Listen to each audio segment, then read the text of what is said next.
Computer already ஆன்ல தான் இருக்கு. ஓ சாரி, இப்பதான் ஆன் ஆகுது. சரி, இன்னைக்கு பாரத் டைம்ல நம்ம பார்க்க போறது எல்லோரா கேவ்ஸ். எல்லோரா கேவ்ஸ் கேள்விப்பட்டிருக்கீங்களா யாராவது?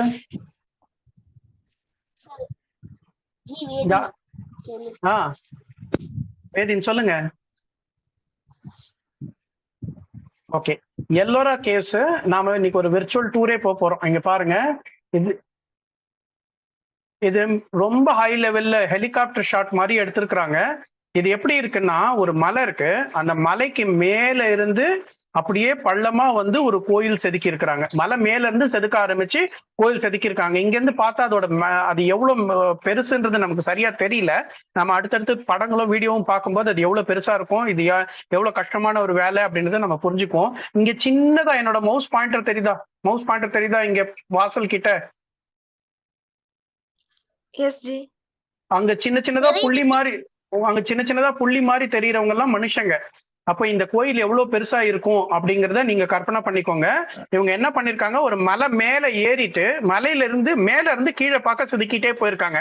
இது எவ்வளவு கஷ்டமான ஒரு வேலை, இதை எப்படி பண்ணிருக்காங்க அப்படின்றதையும், இது எவ்வளவு அழகா இருக்குன்றதையும் நிறைய போட்டோஸ் வீடியோஸ் இருக்கு. முதல்ல ஒரு சின்ன வீடியோ கிளிப்பிங் பார்க்கலாம். அதுல சவுண்ட் உங்களுக்கு வருதா அப்படின்னு கரெக்டா சொல்லிடுங்க. சவுண்ட் வருதா? Kamasha Temple is part of a complex of cave temples that are found at a site in India that is known as Ellora. Here there are over 30 cave temples. All of them are intricately carved out of solid rock into the side of a mountain. It is a whole complex of cloisters and walkways and auxiliary shrines. And it's a complex that is twice the size of the Parthenon in Athens. It is an absolute magnificent feat of engineering and also logistics. And archaeologists have determined that over a time of 18 years, the builders scooped it out over 400,000 tons of rock. That means they had a workforce and they worked for 12 hours each day. They would still have to remove 5 tons of rock every hour. And even if they worked for 24 hours a day, that would still mean 2.5 tons of rock per hour. Who does that? We can't do that today.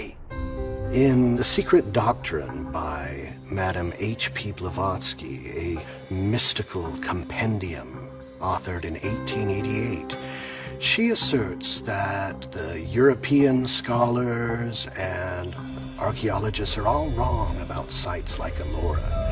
She asserts that it's the Brahmins and the yogis that have a real understanding of the simple fact that beneath sites like Ellora there are innumerable secret passageways, caverns, corridors and labyrinths.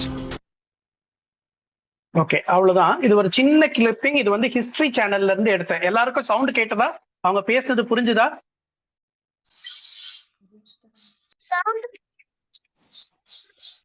கேட்டதா?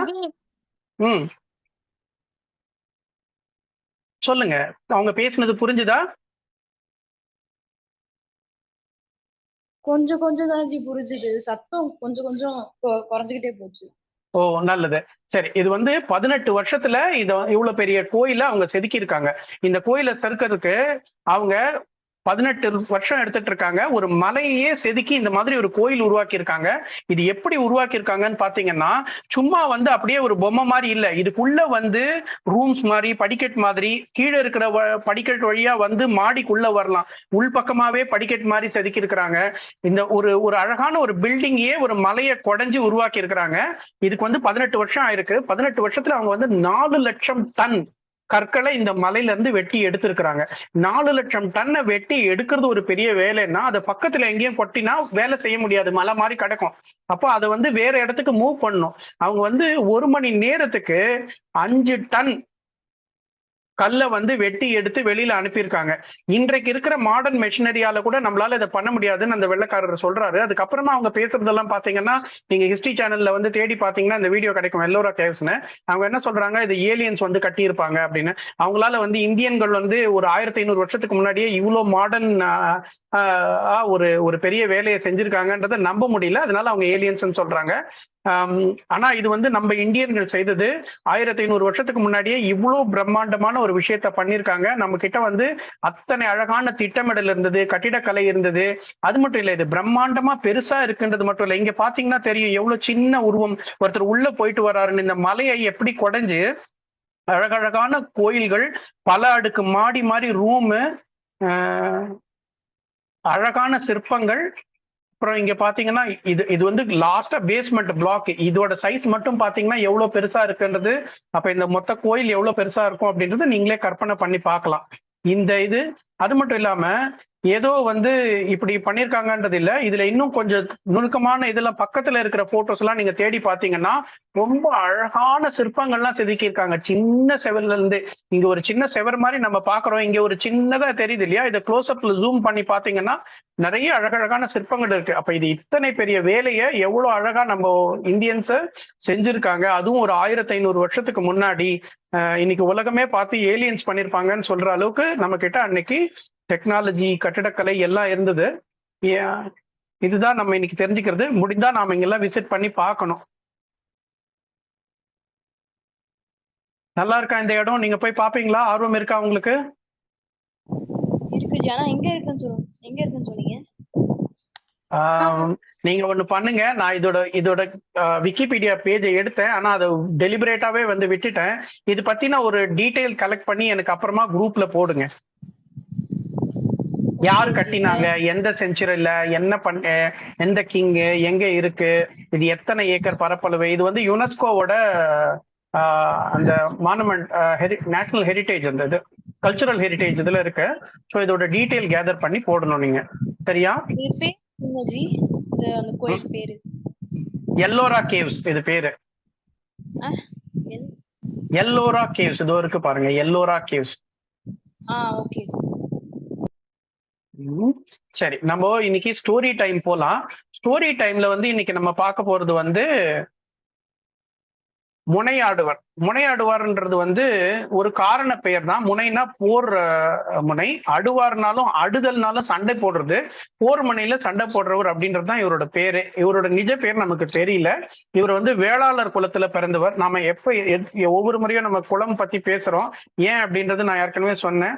நம்ம எல்லா குலத்துல பிறந்தவர்களையும் வழிபாடுறதுக்குரிய பெரிய குருமார்களா நினைச்சிருக்கோம். நம்ம அவங்க கிட்ட பாக்குற ஒரே தகுதி பக்தி மட்டும்தான். பக்தி ஞானம் இருக்கிறவங்க வழிபாட்டுக்கு உரியவர்கள்.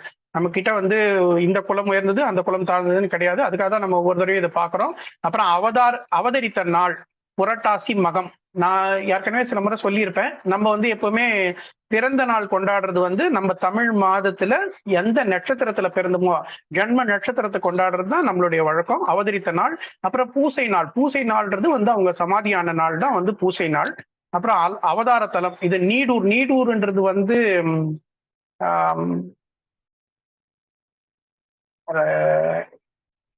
இங்க இருக்கேன்னா ஒரு சாரி, அது மறந்துட்டேன், நான் அப்புறம் பார்த்து அதை சொல்றேன்.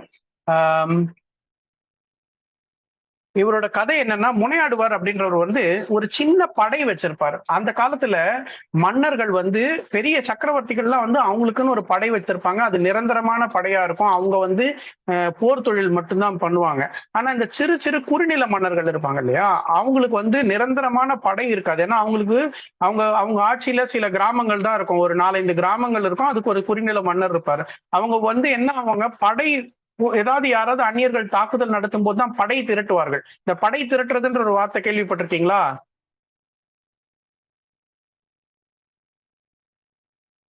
யாரும் கேட்டது இல்லையா? படை திரட்டுறதுன்னா என்ன பண்ணுவாங்கன்னா, யாராவது வெளியில இருந்து சண்டைக்கு வரும்போது தன்னுடைய ஊர்ல இருக்கக்கூடிய சிறந்த போர் வீரர்கள் எல்லாம் திரட்டி ஒரு குழு அமைச்சு அவங்கள கொண்டு போரிடுவாங்க. இந்த மாதிரி சிறு சிறு குழுக்கள்ல சில பேர் வந்து நடத்திட்டே இருப்பாங்க. போர் பயிற்சி கொடுத்து ரெகுலரா அதையே ஒரு வேலையா செய்றவங்களும் இருப்பாங்க. இவர் அந்த மாதிரி முனையாடுவார்ன்றவர் ஒரு சிறிய படை பிரிவை வச்சிருந்தாரு. யாராவது வந்து தன்னுடைய பாதுகாப்புக்காக அழைத்தா அவங்களுக்காக போய் போரிட்டு கொடுப்பாரு. போரிட்டு கொடுக்கறது அப்படின்றது வந்து எவ்வளவு ஒரு ஆபத்தான வேலைன்றது உங்களுக்கு தெரியும். போருக்கு போனா கை கால்கள் போகலாம், உயிரே போகலாம். அத்தனை ஆபத்தா கஷ்டப்பட்டு சம்பாதிக்கிற அந்த பணத்தை அவர் என்ன பண்ணுவாரு அப்படின்னா, தினமும் சிவனடியாருக்கு உணவிடுவாரு. அவர் தினமும் அதே மாதிரி சிவனடியார்களுக்கு நிறைய தான தர்மம் எல்லாம் செய்திருக்கிறாரு. இதுதான் அவருடைய சிறப்பு. அவரை பற்றின இவ்வளவு தகவல் தான் இருக்குது நமக்கு. அவர் வாழ்வில் பெரிதும் அற்புதங்கள் எதுவும் நடந்ததா தெரியல. ஆனா இவரை வந்து நாம ஏன் வந்து முக்கியமா ஒரு அடியாரா போட்டுறோம் அப்படின்றதுக்கு சைவத்துல என்ன சொல்றாங்கன்னா, ஒவ்வொரு அடியாருக்கும் நுண்பொருள் அப்படின்னு ஒண்ணு போட்டிருப்பாங்க. நுண்பொருள்னா அதுல மறைவா நமக்கு சொல்லப்பட்டிருக்கு. போர்க்களத்துல போய் சண்டை போடக்கூடியவரா இருந்தாலும், அதுவும் வந்து தன் நாட்டிற்காக மட்டும் இல்ல, யாருக்காகவும் உதவின்னு கூப்பிடுறவங்க யார் கூடவும் போய் சண்டை போடுறாரு. போர்ல பல பேரை கொல்ல கூட செய்யறாரு. ஆனா அவருக்கு பக்தின்னு ஒண்ணு இருந்து அவர் சிவனடியார்களுக்கு சேவைன்னு ஒண்ணு பண்ணிட்டாருன்னா அவர் வணக்கத்திற்குரியவர். அதுதான் இவருடைய வரலாறுல நம்ம தெரிஞ்சுக்கிற நுண்பொருள்.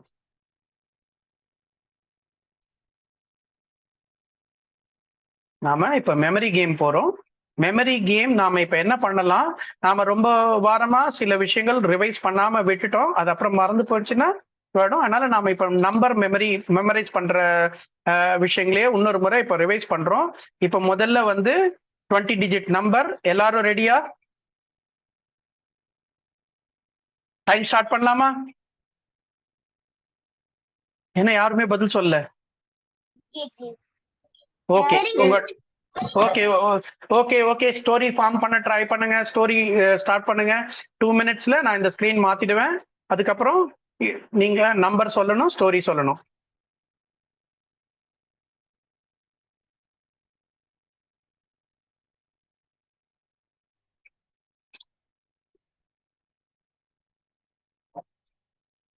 டைமர் ஸ்டாப் பண்ணு.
இன்னும் 30 செகண்ட்ஸ் தான் இருக்கு.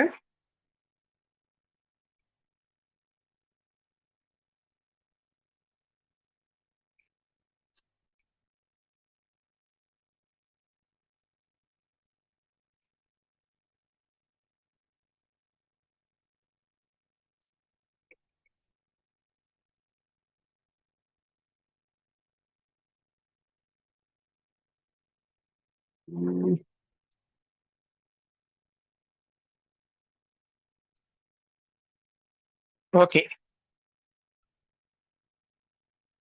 யார் இப்ப சொல்றீங்க நம்பர்?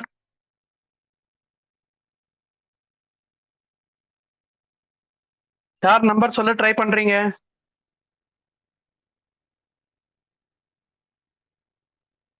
சார் நான் உங்க பேரு சொல்லிக்கோங்க. Sai Shamu sir. Sai Sammu. Okay, very good. Sai Sammu number try பண்ணுங்க. 99512 ம் 688 ம் 25 ம் 25 29 ம்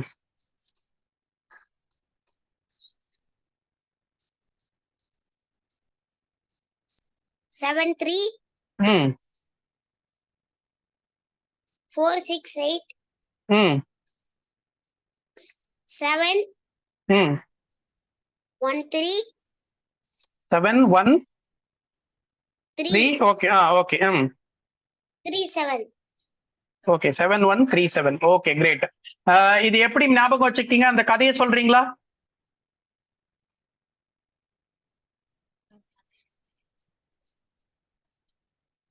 என்னாச்சு? சார் எனக்கு தெரியாது சார், இதுதான் சார் செகண்ட் கிளாஸ் எனக்கு. அப்ப எப்படி ஞாபகம் வச்சுக்கிட்டீங்க இந்த நம்பரை? 5 மெமரைஸ் பண்ணேன். 5 மெமரைஸ் பண்ணீங்க. ஓகே, இது வந்து இந்த மாதிரி ஒரு டெக்னிக் பேர் சங்கிங்னு சொல்லுவாங்க. பெரிய ஒரு டீடைல சின்ன சின்ன துண்டா எடுத்து ஞாபகம் வச்சுக்கலாம். இது கூட நல்ல டெக்னிக் தான். Very good choice. அப்ரிசியேஷன். எல்லாரும் கிளாப் பண்ணலாம். வேற யாராவது ஸ்டோரி சொல்றீங்களா? இதுக்கு ஸ்டோரி சொல்றீங்களா இந்த இந்த நம்பர்ஸ்க்கு?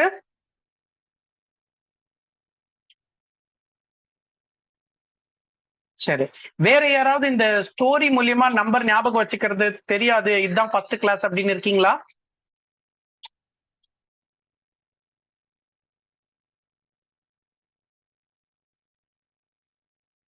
எல்லாருக்கும் தெரியுமா? மத்த எல்லாருக்கும் தெரியுமா? நம்பர் சவுண்டு, அப்புறம் அதுக்கு ஆப்ஜெக்ட்ஸ், அதை ஒரு ஸ்டோரி ஃபார்ம் பண்ணி ஞாபகம் வச்சுக்கிற டெக்னிக்ஸ் எல்லாருக்கும் தெரியுமா?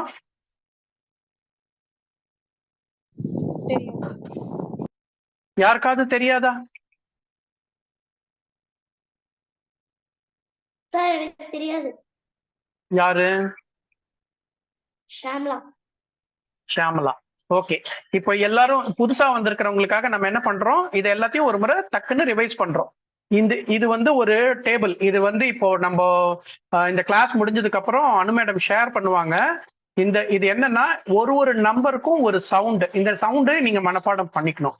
இதே மாதிரி 1 to 100க்கு ஒரு 100 ஆப்ஜெக்ட்ஸ் கொடுப்போம், அதையும் நீங்க மனப்பாடம் பண்ணிக்கணும். அது இந்த சவுண்டை பேஸ் பண்ணி தான் இருக்கும். அதனால ஈஸியா மனப்பாடம் பண்ணிக்கலாம். ஏதாவது டவுட்னா அப்புறமா நான் சொல்றேன். இது பாருங்க, இப்ப நான் வந்து யார்கிட்டயாவது சவுண்ட் சொன்னா நம்பர் சொல்லிடுவீங்களா? நம்ம பழைய ஆளுங்க சொல்ல முடியுமா? எல் என்ன number? 5. Good. J J 6. P P 8. 9. Okay. So இந்த மாதிரி இந்த டேபிள், இந்த மேப்பிங்கை வந்து நம்ம ஞாபகம் வச்சுக்கணும். அதுக்கப்புறமா நம்ம இது மாதிரி இப்போ டி சவுண்டு நம்ம 1க்கு வரும்னு பார்த்தோம் இல்லையா? அப்ப இங்க வந்து ஹேட், அப்புறம் என் சவுண்டு 2 ஹென், எம் சவுண்டு மங்கி, அதனால நம்ம எம் 3க்கு மங்கி, 4 ஆர் சவுண்டு 4 அதுக்கு ரேஸ். இந்த மாதிரி நம்ம அந்த சவுண்ட்ல வர வேர்ட்ஸ் வச்சுக்கிறோம். 05 எல் 5 எல்னா 5 சொன்னோம் இல்லையா? லட்டு. இந்த மாதிரி நம்ம 100 வரைக்கும் ஆப்ஜெக்ட்ஸ் வச்சிருக்கோம். இந்த ஆப்ஜெக்ட்ஸை முதல்ல மனப்பாடம் பண்ணிக்கணும். தாய் சமூ கேட்டுக்கோங்க. நம்ம இந்த ஆப்ஜெக்ட்ஸ் எல்லாம் மனப்பாடம் பண்ணிட்டதுக்கு அப்புறம் என்ன பண்ணணும் அப்படின்னா, இப்ப 20 டிஜிட்ஸ் நம்ம கொடுத்தா ஒரு 2 டிஜிட் ஆப்ஜெக்டும் எடுத்து, இப்ப பாத்தீங்கன்னா ஃபர்ஸ்ட் 99க்கு என்ன ஆப்ஜெக்ட் யாராவது சொல்ல முடியுமா?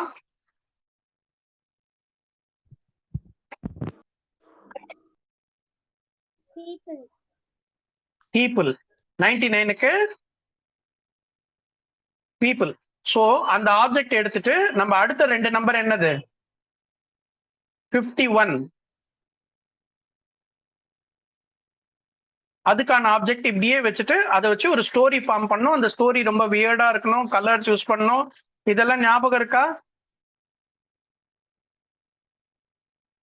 யாருமே பதில் சொல்ல மாட்டீங்க. யாருக்கு ஞாபகம் இல்லையா? நம்ம என்ன பண்ணலாம், அப்ப வந்து புதுசா வந்தவங்களுக்கு யாருக்கு நல்லா தெரியுமோ அவங்க வந்து இன்னைக்கு ஒரு சின்ன சின்ன வீடியோ ரெக்கார்ட் பண்ணி இது எப்படி அப்படின்றது குரூப்ல போடணும். யார் பண்றீங்க இத இன்னைக்கு?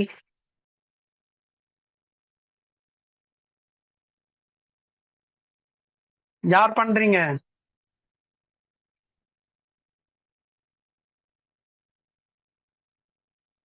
யாரும் பண்ணலையா? இந்த இந்த நம்பர் மேப்பிங் எல்லாம் அப்புறமா நம்ம குரூப்ல அனுப்பிடுவோம். எப்படி ஒரு இப்ப இந்த நம்பரை எப்படி மெமரைஸ் பண்றது அப்படின்ற டெக்னிக்கை யாராவது ஒருத்தர் எக்ஸ்பிளைன் பண்ணணும். இப்ப 99னா இதுக்கு இந்த ஆப்ஜெக்ட் பீப்புள், 51னா என்ன ஆப்ஜெக்ட், எனக்கும் கொஞ்சம் ஞாபகம் இல்லை, நான் டச் பண்ணல. ஸோ 51ன்றது என்ன ஆப்ஜெக்ட், அந்த ஆப்ஜெக்டை நம்ம மேப் பண்ணிட்டு எப்படி ஒரு ஸ்டோரி ஃபார்ம் பண்ணி இந்த 20 டிஜிட் நம்பரை எப்படி மெமரைஸ் பண்ணி எப்பவுமே மறக்காம வச்சுக்கிறது அப்படின்றத எக்ஸ்பிளைன் பண்றதுக்கு ஒரு இது பண்ணணும். யார் பண்ணுவாங்க, யாரால பண்ண முடியும்?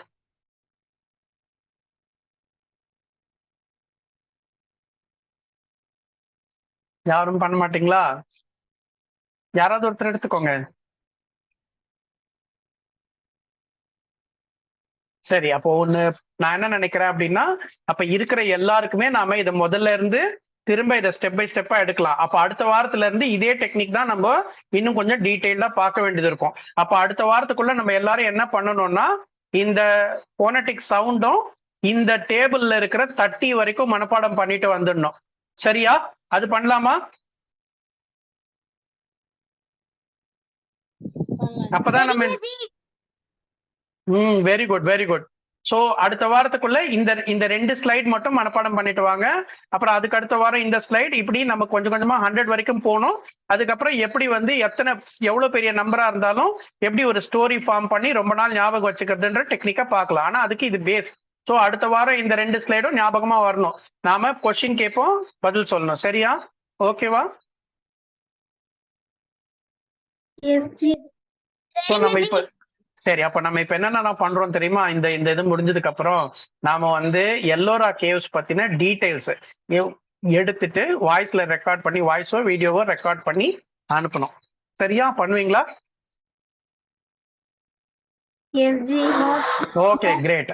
ஓகே, அதே மாதிரி இந்த இதை இன்னும் அடுத்த சண்டே வரைக்கும் வெயிட் பண்ணக்கூடாது. இது டெய்லி வந்து கொஞ்சம் மனப்பாடம் பண்ணிட்டே இருக்கணும். இந்த சவுண்டையும் இந்த டேபிள் 30 வரைக்கும் நாம இது ஃபுல்லா 100 வரைக்கும் முடிச்சிட்டோம்னா தான் இந்த லாங் நம்பர் மெமரைஸ் பண்றது. இதுக்கப்புறம் நமக்கு வந்து இன்னும் நிறைய நிமானிக்ஸ் டெக்னிக் இதெல்லாம் பேசணும். அதெல்லாம் ஞாபகம் இருக்கானே தெரியல, எல்லாம் மறந்துடுறீங்க.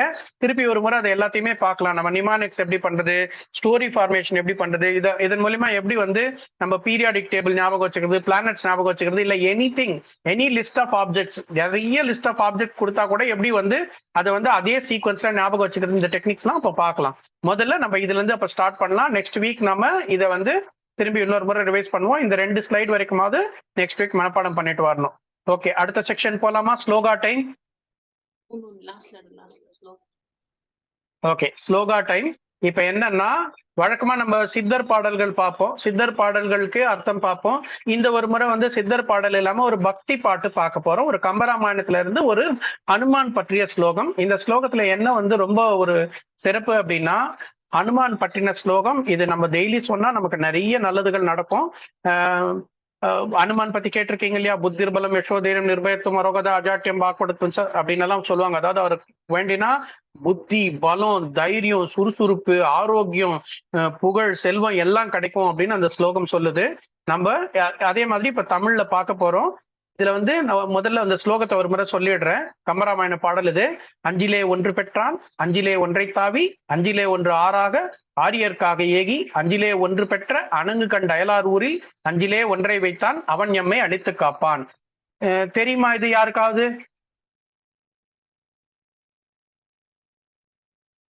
யாரும் தெரியாதா? ஹனுமான வணங்குறதுக்கு ரொம்ப சிறப்பான ஸ்லோகம். ஏன் ரொம்ப சிறப்பான ஸ்லோகம்னா, ராமாயண கதை தெரியுமா? ஹனுமான் கடலை தாண்டி சீதையை போய் பார்த்துட்டு லங்கையில நெருப்பெல்லாம் வச்சுட்டு திருப்பி ராமர் கிட்ட வந்து கண்டேன் சீதையன்னு சொல்லுவாரு. தெரியுமா இந்த கதை? ஓ கிரேட். சோ இந்த அது ஃபுல் நல்லது. இப்போ ஹனுமான் இந்த பக்கம் இருந்து குதிச்சு அங்க போய் பார்த்துட்டு திரும்பி வந்து ராமர் கிட்ட செய்தியை சொல்ற வரைக்கும் இருக்கிற பாகத்தை சுந்தர காண்டம்னு சொல்லுவாங்க. ராமாயணத்துல இருக்கிறதுல அழகான காண்டம் சுந்தர காண்டம். சுந்தரம்னாலே அழகுன்னு அர்த்தம். அவ்வளோ அந்த சுந்தர காண்டம் படிச்சாலே லைஃப்ல ரொம்ப நல்லா இருப்பாங்க அப்படின்னு சொல்லுவாங்க. இது அந்த சுந்தர காண்டத்தை 4 லைன்ல சுருக்கமா சொல்ற ஒரு பாடல். அஞ்சிலே ஒன்று பெற்றான், அஞ்சிலே ஒன்றை தாவி, அஞ்சிலே ஒன்று ஆறாக ஆரியர்க்காக ஏகி, அஞ்சிலே ஒன்று பெற்ற அணங்கு கண்ட அயலார் ஊரில் அஞ்சிலே ஒன்றை வைத்தான் அவன் எம்மை அழித்து காப்பான். இப்ப நான் முதல்ல ஒரு தடவை அர்த்தம் சொல்லிடுறேன், அதுக்கப்புறம் நான் ஒரு தடவை சொல்றேன், என் கூட சேர்ந்து சொல்லுங்க. முடிஞ்சா தினமும் இதை சொல்லுங்க. தினமும் சொன்னா ரொம்ப நல்லது. ஹனுமான நினைச்சு சொல்லுங்க. அவரை மாதிரியே புத்தி, பலம், ஒழுக்கம், பணிவு எல்லாமே வரும் நமக்கு. சரியா? இப்போ அஞ்சிலே அப்படின்னா இங்க ஒரு தடவை அஞ்சிலேன்னு சொல்லும் போதும் பஞ்சபூதங்களை குறிக்கும். பஞ்சபூதங்கள் ஞாபகம் இருக்கா எல்லாருக்கும்? சாய் சண்முக. ஓகே ஓகே, யாராவது ஒருத்தர் சொல்லுங்க என்னென்ன பஞ்சபூதம். சரி சொல்லுங்க. Very good very good. நீர், நிலம், நெருப்பு, காற்று, ஆகாயம். இங்க அஞ்சிலே ஒன்று பெற்றான் அப்படின்னு ஹனுமான சொல்றாங்க. அஞ்சிலே எந்த ஒன்று ஹனுமான பெற்றான் ஒன்று? வாயு. வாயு, ஆமா, காற்று. சோ அஞ்சிலே ஒன்று பெற்றான், வாயுவோட குழந்தையான ஹனுமான். அஞ்சிலே ஒன்றை தாவி, எதை தாவினாரு ஹனுமான்? கடல். கடல். கடல்ன்றது நீர், பஞ்சபூதங்கள்ல அது ஒண்ணு இல்லையா? அஞ்சிலே ஒன்று பெற்றான், அஞ்சிலே ஒன்றை தாவி. ரைட்டா? 2 5 வந்துடுச்சா? அதுல அஞ்சிலே ஒன்று ஆறாக ஆரியர்க்காக ஏகி அப்படின்றாங்க. அஞ்சிலே ஒன்று ஆறாக. ஆறு அப்படின்னு தமிழ்ல வார்த்தை சொன்னா அதுக்கு வழி அப்படின்னு ஒரு அர்த்தம் இருக்கு. ஆறு அப்படின்னா வழி அப்படின்னு. எதை வழியா எடுத்துட்டு எது வழியா போனாரு? நிலம் வழியா போலியே. நிலம் இருந்தா நடந்தே போயிருக்கலாமே. நிலம் வழியா போல. வானம், ஆகாயம். ஆகாயம், ஆமா. ஆக அஞ்சிலே ஒன்று ஆறாக ஆரியர்க்காக ஏகி. ஆறுன்றது வழி. அஞ்சில ஒன்று வழியாகிறதாக ஆரியர்க்காக ஏகி. ஆரியர் அப்படின்ற வார்த்தைக்கு என்ன அர்த்தம்னா உயர்ந்தவர்கள், சான்றோர்னு எல்லாம் தமிழ்ல ஒரு வார்த்தை சொல்றோம் இல்லையா? அது மாதிரி சம்ஸ்கிருத வார்த்தை ஆரியர். அது தமிழ்லயும் ரொம்ப இடங்கள்ல பயன்படுத்துறாங்க. ஆரிய அப்படின்னா உயர்ந்தோர் அப்படின்னு மட்டும்தான் அர்த்தம். மற்றபடி அது ஒரு இனமோ ஒரு ஜாதியோ எல்லாம் கிடையாது. அஞ்சிலே ஒன்று ஆறாக ஆரியர்க்காக ஏகி, உயர்ந்தோர்க்காக ஏகி. இந்த உயர்ந்தோர்ன்றது இங்க வந்து யாரை குறிக்கும்னா ராமரையும் லட்சுமணரையும் குறிக்கும். அஞ்சிலே ஒன்று பெற்ற அணங்கை கண்டு அப்படின்றாங்க. அணங்கு அப்படின்னு சொன்னா பெண் தெய்வம். பெண் தெய்வம் இருக்கு இல்லையா? இப்போ அம்மன், லக்ஷ்மி, சரஸ்வதின்லாம் சொல்றோம் இல்லையா? அந்த மாதிரி பெண் தெய்வங்களை அணங்குன்னு சொல்லுவாங்க. தமிழ் அணங்குன்னு கூட சொல்றாங்கல்ல. சீரிழமை திறம் செயல்மறு வாழ்த்துதுமே, அதுல வரும் இல்லையா? தமிழணங்கே தமிழணங்கேன்னு. தமிழ் அணங்கு. அணங்குன்னா பெண் தெய்வம். இப்ப அஞ்சிலே ஒன்று பெற்ற அணங்கு. அஞ்சிலே ஒன்று பெற்ற அணங்குன்னா யாரு? சீதா. சீதா. Very good. ஏன் அவங்கள அஞ்சிலே ஒன்று பெற்ற அணங்குன்றோம்? அவங்கள பெற்ற ஒரு அஞ்சிலே ஒன்று என்றது என்னது? நிலம். நிலம், பூமி. பஞ்சபூதத்துல பூமின்ற பூதத்துல இருந்து தோன்றினவங்க அவங்க. அதனால ஐந்திலே ஒன்று பெற்ற அணங்கு கண்டு. அயலார் ஊரில். அயலார் அப்படின்னு சொன்னா வெளியூர்காரங்கன்னு அர்த்தம். அயலூர், அயலார் அப்படின்னாலாம் வெளியூர்னுவாங்க. இப்ப தமிழ்ல திருநெல்வேலி சைட்ல எல்லாம் அசலூர்ன்றவாங்க. கொஞ்சம் மருவி போயிடுச்சு. அயலார் அப்படின்னு. அயலார் ஊரில், வெளியூர்காரங்களோட ஊர்ல அஞ்சிலே ஒன்றை வைத்தான். என்ன வச்சாருங்க? நெருப்பு. நெருப்பு. அவன் எம்மை அழித்து காப்பான். என்னென்ன அழித்து காப்பார்னா நான் முதல்ல சொன்ன மாதிரி புத்தி, பலம், தைரியம், சுறுசுறுப்பு, ஆரோக்கியம், செல்வம், புகழ், இது எல்லாத்தையும் கொடுத்து காப்பாரு. நம்ம டெய்லி சொல்லணும், நமக்கு இதெல்லாம் வேணும் இல்லையா? வாழ்க்கை சிறப்பா இருக்கணும்னா இதெல்லாம் கண்டிப்பா வேணும் இல்ல? புத்தி, பலம், ஆரோக்கியம், சுறுசுறுப்பு, தைரியம் வேணுமா வேண்டாமா? எல்லாரும் சைலண்டா இருக்கீங்க. யாருக்கும் வேண்டாமா? கண்டிப்பா வேணும். இதெல்லாம் இருந்தாதான் வாழ்க்கை சிறப்பா இருக்கும். நம்மளுடைய ஆரோக்கியம் நல்லா இருக்கணும், தைரியமா இருக்கணும். ஆரோக்கியம் தைரியம் இருந்தா மட்டும் பராது, புத்தி இருக்கணும். இதெல்லாம் இருந்து அப்புறம் சுறுசுறுப்பும் இருக்கணும். இதெல்லாம் இருந்தாதான் வாழ்க்கை சிறப்பா இருக்கும். அதனால இது எல்லாத்தையும் கொடுக்கக்கூடிய ஒரு கடவுளான ஹனுமான நம்ம இந்த ஸ்லோகம் சொல்லி வேண்டுறோம். இப்ப நான் ஒரு முறை சொல்றேன். நான் ஒரு லைன் ஒரு இது சொல்லி முடிச்சதும் அப்படியே என் கூட சொல்லுங்க. அஞ்சிலே ஒன்று பெற்றான், அஞ்சிலே ஒன்றை தாவி, அஞ்சிலே ஒன்று ஆறாக ஆரியர்க்காக ஏகி, அஞ்சிலே ஒன்று பெற்ற அணங்கை கண்டு அயலார் ஊரில்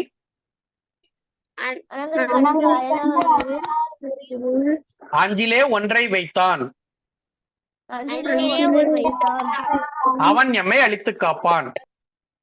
அவன் எம்மை காப்பான். எல்லாருக்கும் படிக்க வந்துருச்சா? இது ஈஸியா இருக்கா? இப்போ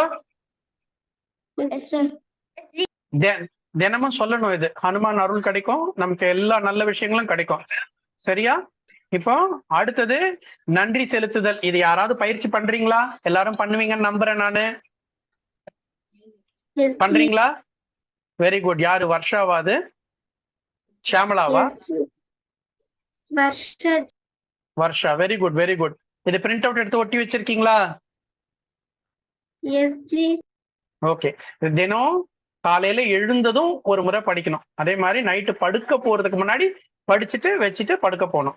சரியா? இந்த முறை சரி. இப்போ நாம அடுத்தது இதோட இந்த நிகழ்ச்சி முடிச்சுக்கலாம். அட்டன் பண்றதுக்கு ரொம்ப நன்றி. நாம என்னென்ன பண்ணணும் இன்னைக்கு? குரூப்ல என்னென்ன தகவல் கேட்டேன் நான் உங்ககிட்ட?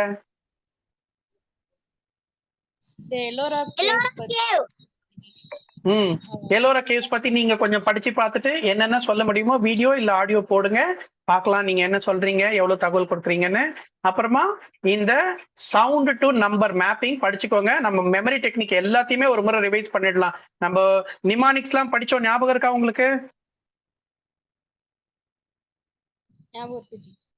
Okay, very good. யார் அது? Dhanush. Very good Dhanush. Mnemonics நம்ம மெமரைஸ் பண்றதுக்கு டெக்னிக்ஸ் படிக்கிறோம், அதையே ஞாபகம் வச்சுக்கலன்னா எப்படி? இது ரொம்ப ஈஸியா எப்படி ஞாபகம் வச்சுக்கிறதுன்றதுக்கான விளையாட்டு அது. அப்புறம் நம்ம அனு மேடம் சொன்ன மாதிரி சில விளையாட்டுகளும் விளையாடுறோம் நம்ம அடுத்த வாரங்கள்ல. இந்த வாரம் இதோட முடிச்சிடலாம். அட்டன் பண்ணதுக்கு ரொம்ப நன்றி. அடுத்த வாரம் கண்டிப்பா நீங்க எல்லாரும் வந்து அட்டன் பண்ணணும். உங்க ஃப்ரெண்ட்ஸையும் கூப்பிட்டு வரணும். கூப்பிட்டு வருவீங்களா? குகன் இவ்வளவு பெரிய ஓகே ஓகே, நல்லது. நன்றி நன்றி. ஆத்ம வணக்கம். நன்றி. ஆத்மா வணக்கம் ஜி. ஆத்மா வணக்கம் ஜி. ஆத்மா வணக்கம் ஜி.